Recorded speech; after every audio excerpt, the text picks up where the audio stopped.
once more we have a fantastic guest that we can all learn a lot from their journey and life story. So good morning and very much welcome to the show, Will Butler-Adams. Great to have you with us, Will. Good morning.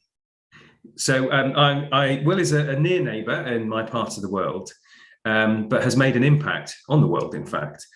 So many people will know Will has been at Brompton Bikes for 20 years, 14 years as CEO. I think back in the early days, started out working at ICI and DuPont, but joined Brompton and moved up for, I think, originally from project manager to engineering director and then to CEO. Good research. Very impressive. There you go. Well, we do try. And the obviously the story of Brompton is extremely famous, if not iconic. Indeed, Brompton is probably an iconic symbol of British culture. I think back in 2008 was chosen to represent London at the closing of the Beijing Olympics. We ended up sending those bikes over, and it was all hush hush because we weren't a sponsor, and we didn't know what was going to happen. And then so when the closing ceremony came, we were like, yes, it's being used. And then there's Chris Hoy, and he's wearing 4 medals, and he's on our bike. But the only thing was he hadn't pumped the back tire quite up enough, so it was looking a little bit flat. But apart from that, it was brilliant. Need to have words with Chris. What can you say about the Brompton Bike? It's designed to improve city living, and my goodness, it has for many, many thousands. If you're not familiar with the product, it can be folded in seconds. So when I commute into London, you see many people who have done exactly that. I think the world record is under 5 seconds to do that, but it doesn't take much longer than that for the average punter. Yes. 80,000. I've managed about 7.8. Not that I'm 7.8. Work in progress. Or I'm some nerd who spends ages, folding and unfolding my bike in front of the window. Yeah. I think there's a whole YouTube channel on it. But now the Brompton is actually sold in 44 countries around the world, and I particularly noticed the Wheels for Heroes activity that you did, Will, for many NHS staff to help them in those early days. And that's still alive and kicking. So we've still got the bikes are still being used, and that legacy lives on. So it's really cool. Awesome. No, brilliant. And some of the character of the brand comes through there maybe as well. It is a fascinating brand. And we're going to find out a bit more about the person that has led it for the last 14 years. So what makes Will tick and what everyone can learn from his journey. I did ask Christina, who works in Will's business, just for a little quote, just to see what are we in store for. It's what Christina said. Will is an inspiring leader. He's a visionary with buckets of enthusiasm, infectious energy, and a special gift for connecting on a personal level with people from all walks of life. He still knows almost all of the Brompton staff by name and the name of their kids, dog's partner. And we're now a global team of over 850. He's refreshingly honest in all his interactions, and it's just the right level of bonkers to create and back seemingly crazy ideas like making a bike with Radiohead or building a factory on stilts in the middle of a floodplain. Those bonkers ideas are the Brompton magic. Well, it's fantastic to have you on the show, and I know it's going to be a cracker. Thank you very much. Wow. Well, I mean, look, super excited about this interview. Well, I've got to tell you a little bit of a story just before we kick in to the first question. So you went to Newcastle University, and I grew up, spent my teenage just near Carlisle.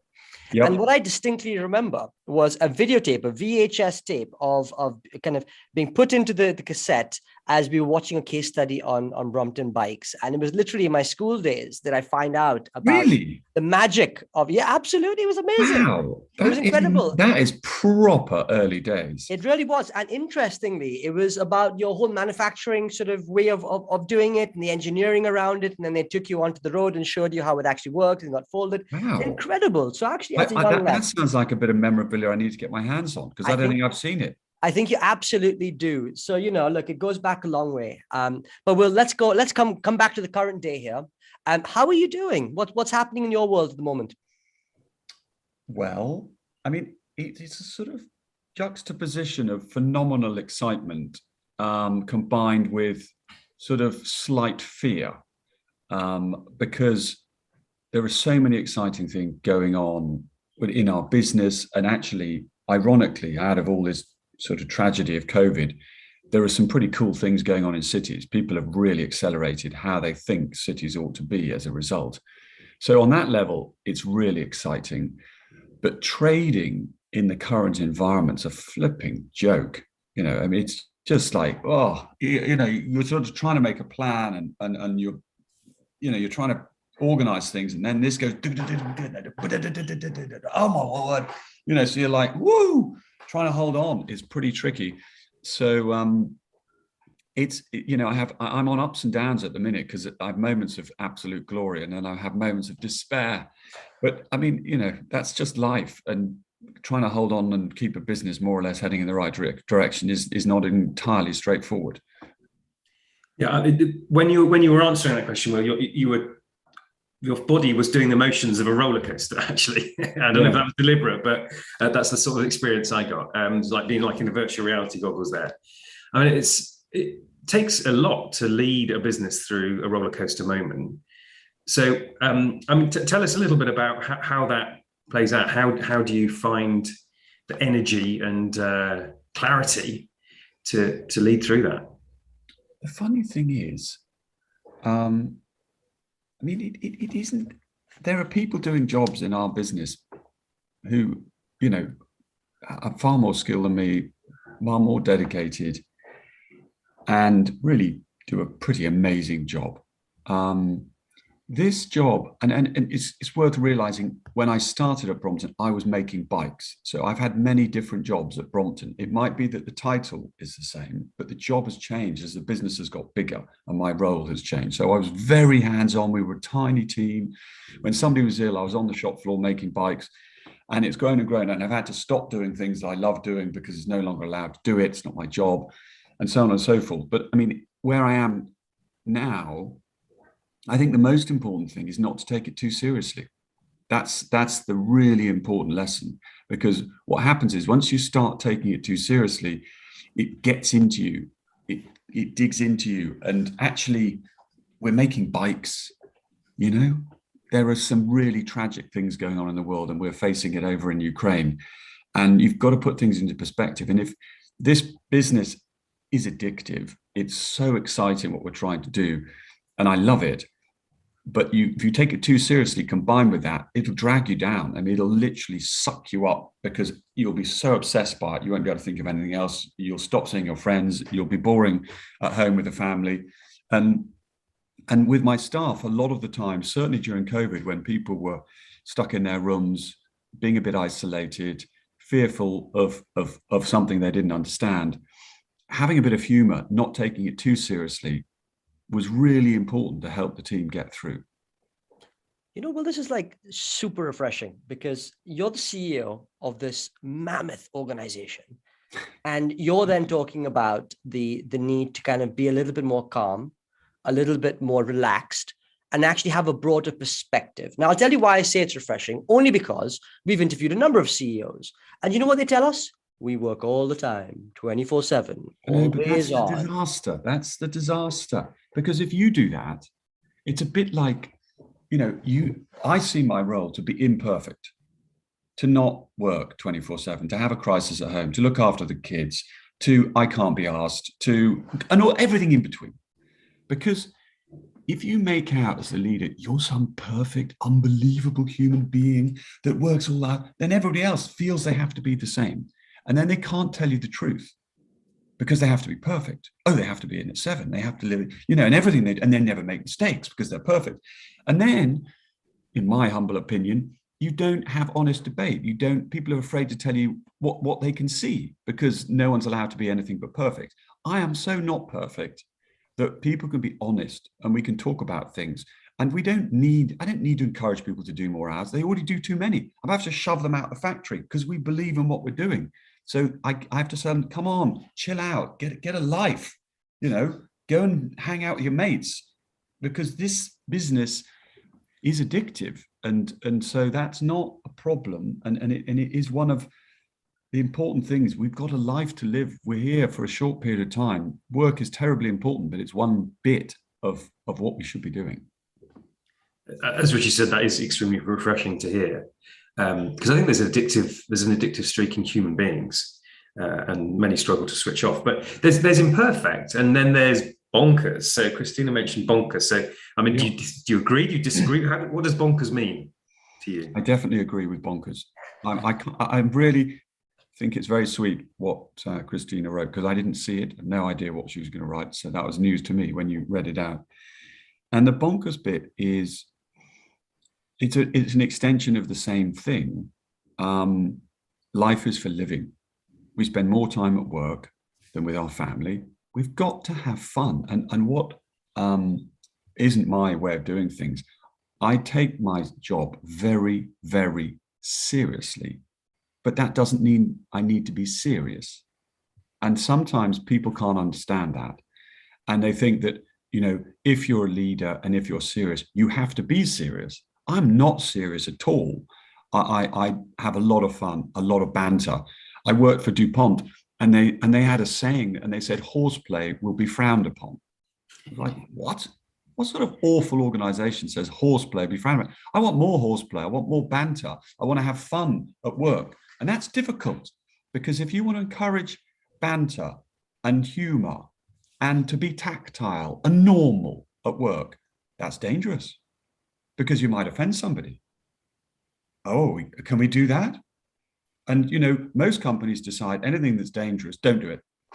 You're not allowed to have banter because you might offend somebody. You're not allowed to be tactile because you might offend somebody. You can't do this, you might offend somebody. So let's do nothing. Let's become gray, one-dimensional, boring human beings. When I see my friends, I give them a hug. When I see my best friends, I abuse them for most of the evening. When I see somebody I don't like and I don't know, I don't touch them and I don't abuse them because I'm being polite.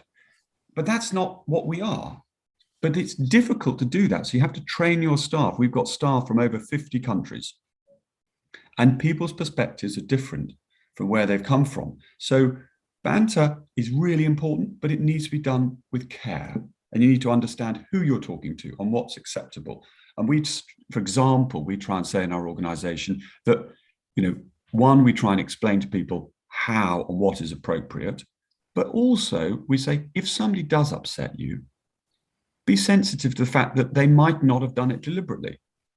They might have done it completely with an open heart, but don't understand your perspective. So explain it to them. Don't sort of decide this is the worst thing that's ever happened and I've been completely and utterly ruined by this abuse. If somebody's doing it deliberately, that's an entirely different thing, but they can do it excellently. So I just see too many businesses that become boring, one-dimensional, not human organizations. And we will fight hard for that not to be the case in ours. And if that means I have to be a bit bonkers to remind everybody not to take life too seriously, then bring it on. Amazing. It sounds like such a unique culture and a cultural experience and what you're trying to bring together. And I'd love to come on to that in a minute or two. But I want to pick up on a term that you used, which was that your business is entirely addictive. I love that, by the way. And I'll tell you, most businesses would envy that any CEO could even say that, right? I mean, the cultural issues that businesses face is enormous, and yours is actually quite polar opposite. You can't get people out the door, which is great.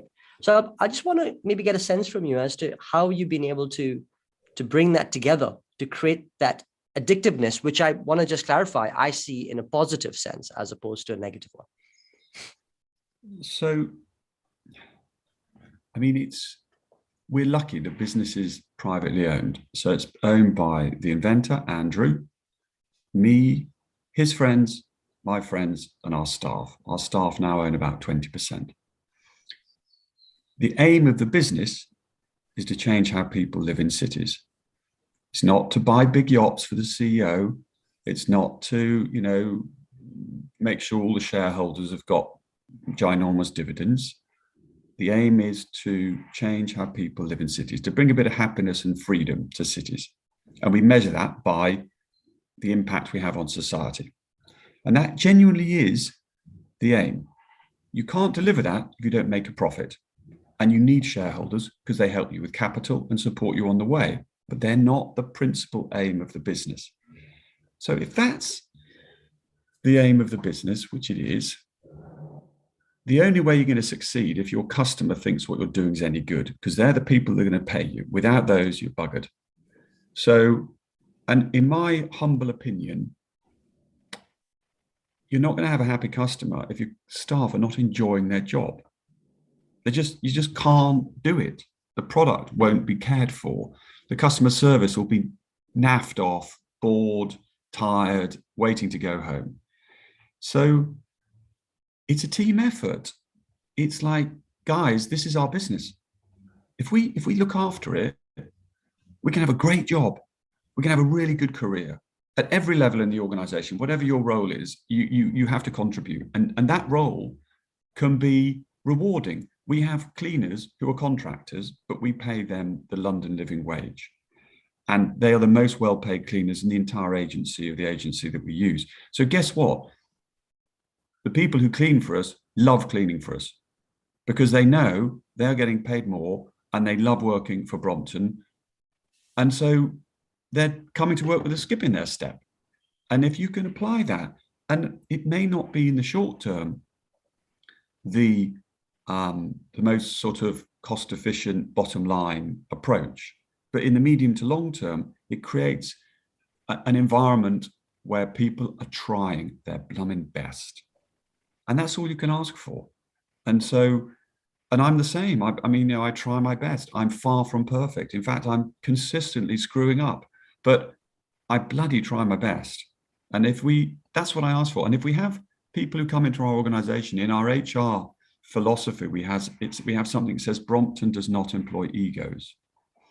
And because they don't fit with us, we're more the humble underdog trying their best than the swaggering person who thinks they're the bee's knees and aren't you lucky to have me in your team? Because we're a team and egos don't really work with teams. So it's something along those lines. I don't quite know. This sounds like alchemy. One very important thing you said, this is our business. Easy to say, but it's meant 20% of the business is owned by staff. I mean, that really shows that it is mutual and a win-win. That's extremely impressive and relatively unique as far as I'm aware anyway.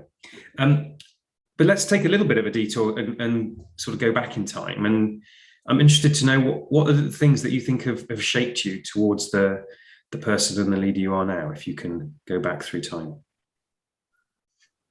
Well, I was fairly ineffective through school. I mean, from an academic perspective, I was having plenty of fun.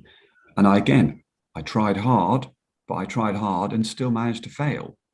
So I've never, certainly when I was at school, I worked hard. I saw people working much less hard than me, getting much better results, and it was bloody annoying.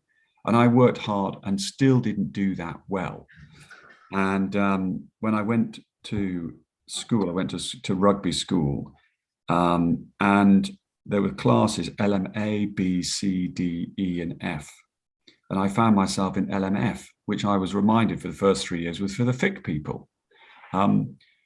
So those things, I mean, it's not like we all have to beat ourselves up as children to be able to be successful, because I'm not sure that's true either. But certainly I had something to prove. I got a grant, went traveling for a year between school and uni, got myself into a lot of trouble in the Amazon, wrote letters to my parents thinking I was never going to come back because things went really quite pear-shaped. I was in there for quite a long time. And that was interesting because I did actually think I was going to cop it. I wasn't ever going to come out. And so I reflected on what things were important to me. This is age 19, thinking that I wasn't going to get out. And funny enough, it wasn't the trendy parties and the trendy clothes and the trying to be in with the trendy friends, which is sort of slightly in your field of vision at that age. It was sort of watching Neighbours with baked beans on toast with mum, with the dog sitting on a rather crappy sofa. It was just really, you know, or car journey with dad, or these simple things suddenly became important to me. And I don't know, I think those early years, I mean, I went on and worked hard at uni and got a first, which I was so proud of, having failed sort of up until that point. And I am ambitious, but it's this not taking life too seriously, I suppose, those two things. And I don't know, that's sort of where I am. You know, well, it reminded me of a quote that I recently heard from Stephen Bartlett. And he says that success is 5% brains and 95% consistency. And, you know, I think it's It's your approach to life, which I think has led to success. Not to say there's no brains, of course. I'm simply saying that it's that approach that you take that really is resonating. I mean, I'd love to just, and maybe a bit tangentially, but I'd love just to get a sense of, we heard earlier that you remember everybody's name. And by the way, beyond that, that is a mild exaggeration by Christina. I probably topped out when we were passing somewhere between 350 and 400 staff.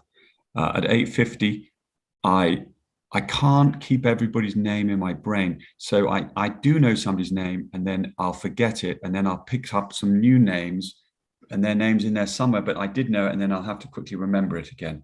But it's a sort of conveyor belt. But I'm not bad. What I guess the point is that it feels like that's important to you. Very. And I just want to dig into that a little bit, because I think there's a lot of underlying things that go on as a consequence of that thinking. Well, I had a mentor, funnily enough, talking to you guys. My first job was at ICI, and I was on the Monitored Professional Development Scheme, which was pretty awesome when you went into a big company and were given that level of experience, exposure, and support. And Andy Teague, and I would love if he was listening to this, was my mentor, effectively.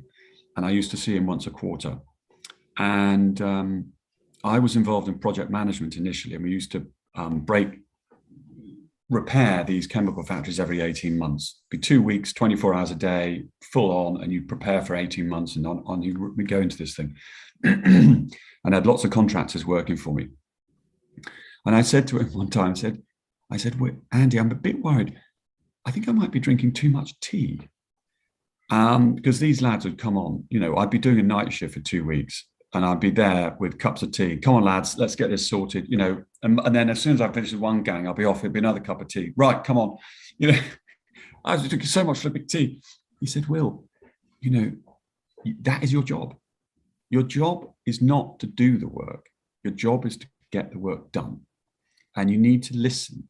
You need to inspire. You need to take time, and never think that sitting and having a cup of tea with your staff is wasting your time, because it's some of the most valuable time you can spend. So I spend a lot of my time wandering around the factory in a random way, and I'll just pick up on somebody, chat to them, learn a little bit about them, take time to listen. And it's not, it's very difficult to measure, but it's terribly important. And when you get up in an organization, we've got this meeting, and then you've got an executive assistant who's organizing everything. You've got to go straight from this meeting, and I need time to just potter about and sort of, learn about my staff. We'll make sure Andy T gets it, because obviously a big part of the School of Marketing is to mentor young marketers in their career. So for anybody listening, again, shout out if you or your team would benefit from some free mentoring from some of the best marketers around the world. The offer is, of course, there. Great to hear that. Let's just fast forward to today. Now, you're in the top job. What role does mentoring play? Is that now a thing of the past, or are you still actively mentored, in a manner of speaking, or indeed mentor others? So we have an interesting ownership structure, which I talked about earlier. And we've been really fortunate to do something which is pretty unique, which is every year we have something called the annual shuffle. So the share ownership is private, but some of those shareholders were friends of Andrew's, the inventors, from university and from early days. They're getting on a bit, and their commitment and support of Andrew in those very early days were instrumental. Without it, the business wouldn't exist.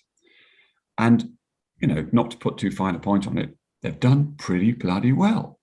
But they love being part of the company, but also they're getting old, and they haven't got as much money as they used to have. So they will sell some of their shares. As it happens, a lot of their shares they passed on to their children, in some cases grandchildren. So every year, some shares are sold. And actually, some shares are sold by our staff because they have options and they need to sell shares to get the money to exercise the options. So every year we've sold a few shares. So there's an opportunity to bring in new shareholders. And what I've done is, very selfishly, I've met some very interesting people in my career, and I've invited quite a few of those over the years to become shareholders, because I know they can be mentors. And then I don't have to pay them anything. And also, once they become a shareholder, I can meet them up for dinner and bore them senseless about Brompton. And because they're a shareholder, they'll put up with it. And it's been brilliant. And as a result, I have got, I don't know whether I'm meant to say my shareholder, probably not a shareholder register, but I've got like ex-CEO of Google, ex-CEO of Warner Brothers, a really interesting bunch of shareholders who've helped me on my way. And then even my friends, we've all got a great network of friends. I bore them senseless about Brompton. Before we were talking today, I was chatting to one of my oldest friends who rang me early this morning randomly. But, we talk about things, and he's got his perspective, and you need to reach out and bounce your ideas about outside of your organization. Because if you're just, particularly when you're the CEO, people want to tell you what you want to hear. I mean, I'm permanently trying to tell people not to do that, but they can't help it. So you need to go outside of your sphere, and particularly to your good friends who tell you, Will, that's a stupid idea. Well, how on earth did you come up with that? Well, I love that thinking, and, constantly trying to kind of fit into the ether and the external environment, and kind of marry back into your world. And as you say, bore people senseless over dinner, trying to kind of culminate that combination. But let me ask you, right? How do you represent the views of young people in your business today? I think that's a good question. Probably the best way is to have a fairly dynamic and young organization, I suppose. And maybe there's a point at which that the organization grows old, because, I'm growing old, and I became CEO at 34. So, I'm no longer 34. So, I mean, at the minute, I sort of spend time chatting to my team. The organization is pretty young.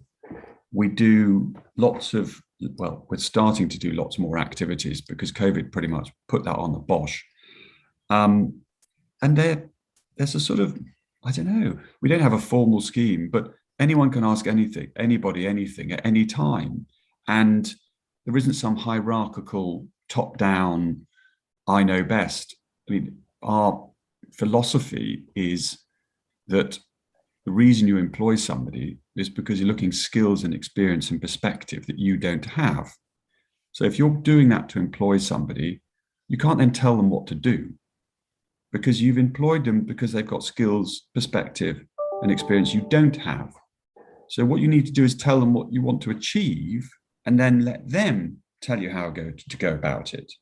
That way, you allow them to bring their ideas, their perspective, and their insight into how you run a business. If all you do is top down, the business will never evolve. It'll just be the same, because the same old buggers are telling you to do it the same old way, and you're not allowing this new ideas.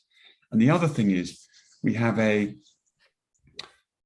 it's hard to describe because the world is in such a weird place at the moment, but I mean, historically, we paid our shop floor staff more than average, and we paid our office staff less. And that is the same today.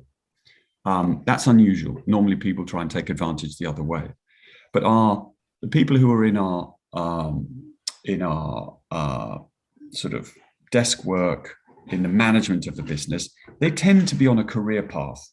They've come from university and they're doing this, that, and the other, and they're on to their next job. The reason we pay them a bit less than average is because we want them to come to us because they want to work for Brompton. It's not just about money. Whereas the guys on the shop floor, they're our brand. They are there. We want very little staff turnover. It's a job for life. We want them, they're highly skilled. It'll take us for a brazier 3 years to become a master brazier. And they've got to bring up a family. They've got to live in London. They've got to feel so proud that they work for our business. And actually, we don't want turnover on the shop floor. But funnily enough, in our management team, we do want turnover, because we want new people, fresh ideas, young people to come in. So we want a percentage of our staff to join us, be with us for 3 or 4 years and move on, go on to the next job, making room for another load of young talent to come in with different ideas and different perspectives. So it's not formal, but I hope and believe it's there.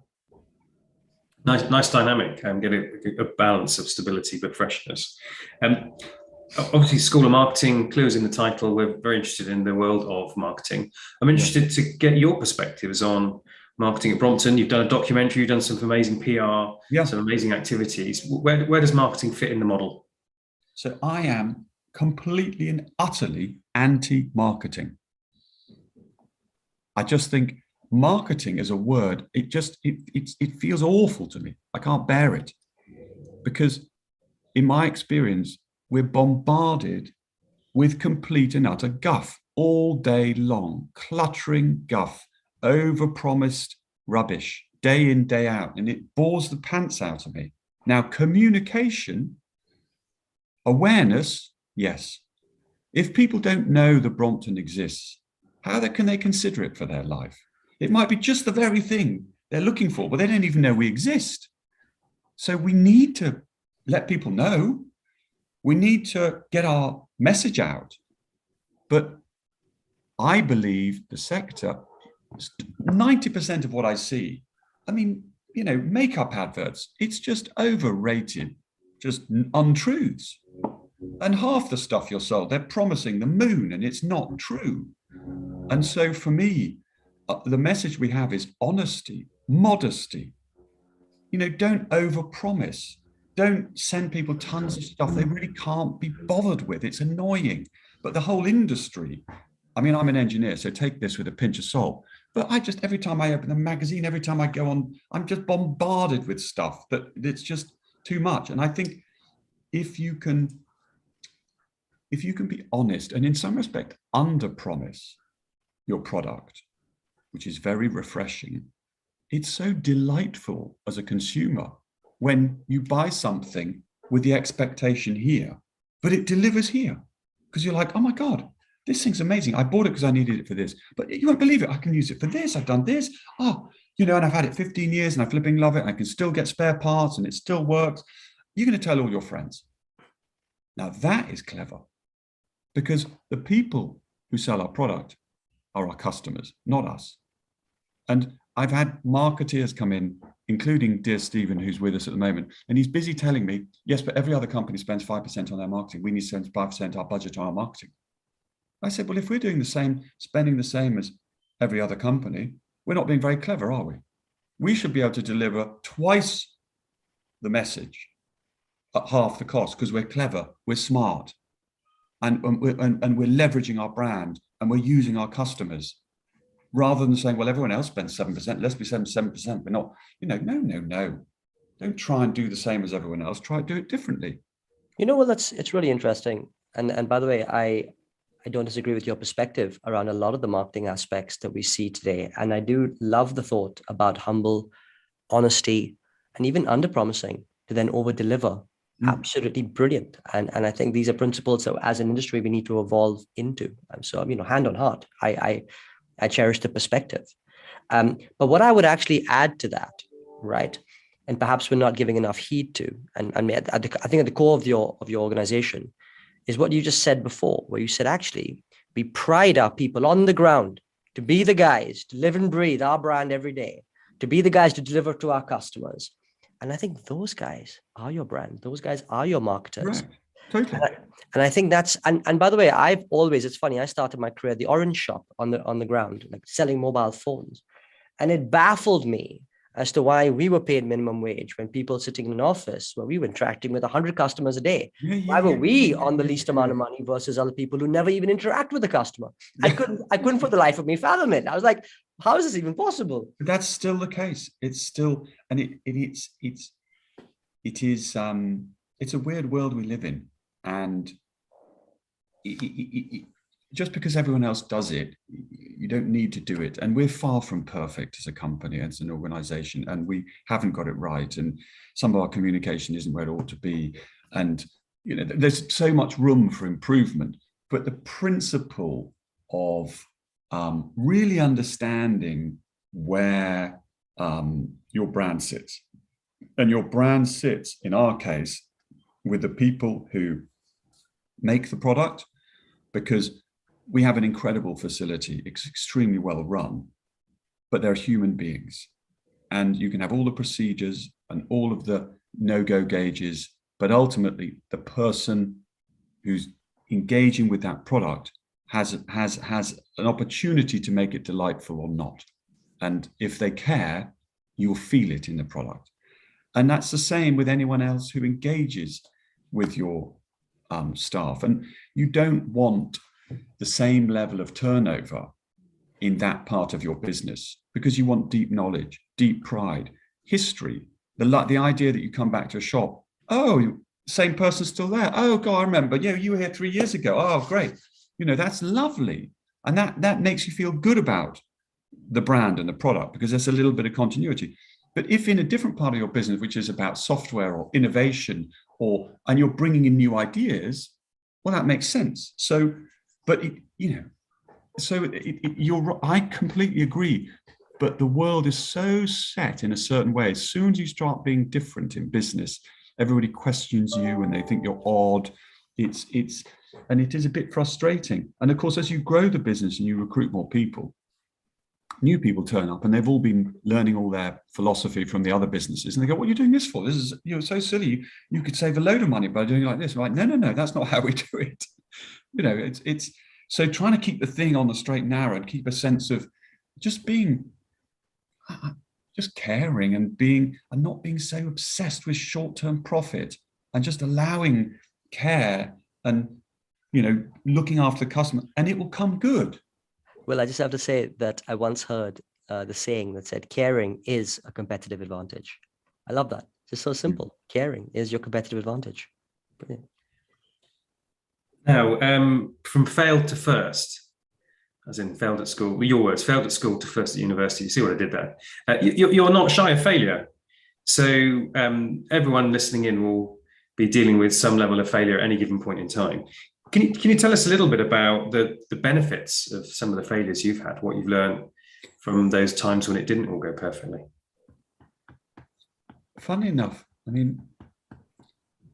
I don't like failing, but I'm failing all the time, if that makes sense. So, but what when I look back at Brompton, it's sort of been a sort of continuum of failure. We're, I could, if we had more time, I could give you probably about 6 from the last week. We had one came in yesterday. I'm like, you must be joking. Oh my God. We ended up getting some technical paperwork wrong for Singapore. And now, we've got the Singapore, they're very strict on regulation. And now we've got to go into an interview. And I'm like, oh, what? How did we get that wrong? It was a completely innocent mistake. It was like, oh no, it's such a bore. But actually, the big stuff, when I get knocked down, I don't give up. So actually, most things, we've got there eventually. It might have taken twice as long. It might have cost more. It might have been a bit more painful, but we bloody well get there.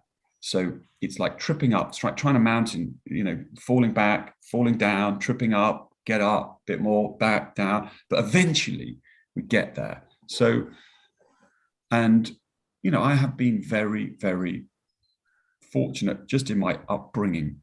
I popped out with a silver spoon in my mouth in a very, very, very privileged life. And that comes with responsibility. If you pop out and you're the lucky bloody bugger who happens to appear on planet Earth, in a nice home with a nice family, where you're not having to worry about lots of things that other people have to worry about, then you have a responsibility to contribute. That comes with responsibility, and that privilege has a responsibility because it's just the way it is. So that the failure is offset by the responsibility. So I can't not keep going because I have a responsibility to do stuff. We're here for a short period of time and we've got some big problems in the world, and you can't expect somebody, there are millions of people in the world, who don't have the bandwidth to deal with the world's problems. They're struggling to look after their families. They're struggling to get by. They do not have a responsibility because they're just trying to get by. And there are millions of them. We in the West, and particularly leaders and people who've had education and have the means, we are the ones that need to take responsibility to fix the world's problems. Because if we, the privileged, don't give a shit, we're fucked. So we have to get stuck in. We have to contribute. We have to come up with solutions. We have to inspire people. We have to take risk and solve these problems, because there are some big ones coming. And we can't sit by and let them, affect us. Will, I have never heard someone in your position talk like this before, honestly. And it's so open, honest, and actually, quite frankly, just absolutely true. And I'm kind of speechless, to be honest, on that, because it really is. It's super inspiring around it. And the thing is, and you talked about silver spoon.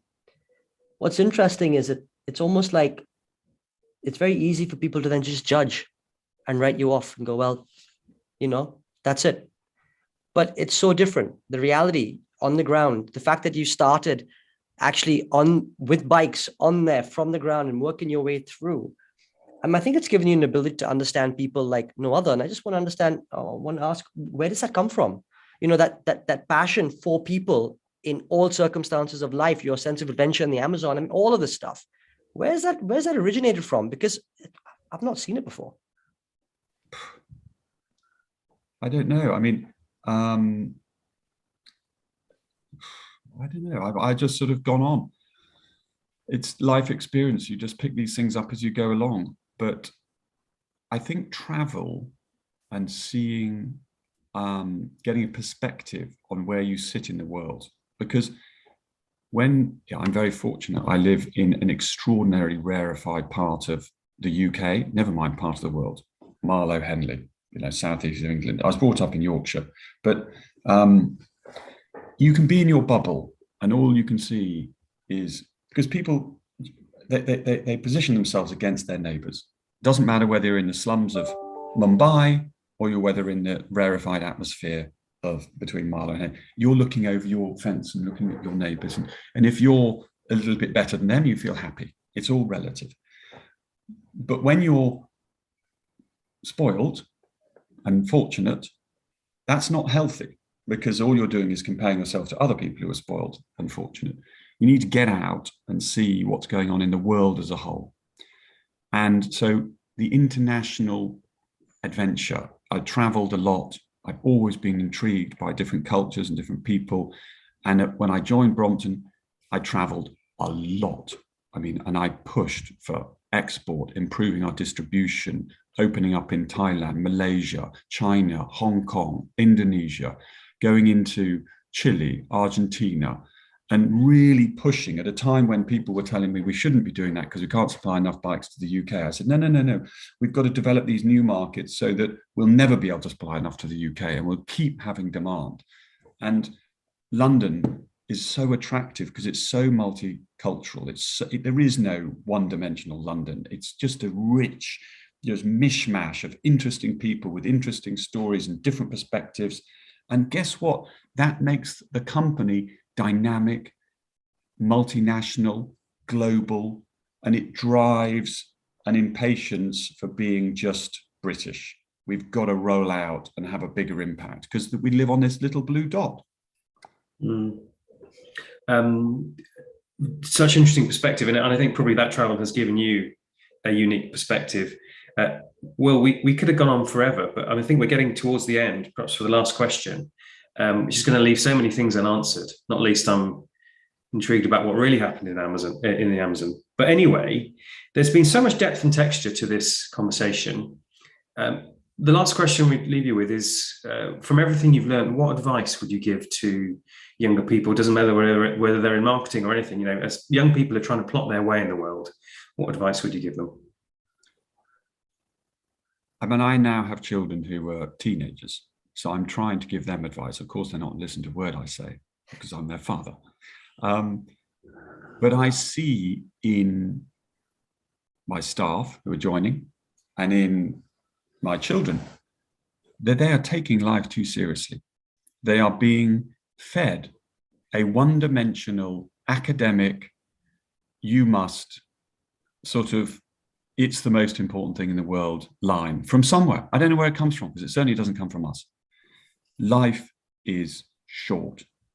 One-dimensional children, even young adults who follow the same path as everyone else, are flipping boring and not going to change the world. We need people to follow their heart, particularly when they're young. They need to take risk. They need to not care about the work experience. They need to not care about doing the job that everyone thinks is the right job because it ticks all the boxes. They need to do weird stuff. They need to get out there and be innovators. And by being an innovator, you don't follow the crowd. When everyone goes left, you go right. When everyone goes into the city, you go to, Lagos. You've got to follow your real, genuine passion and find out who you are.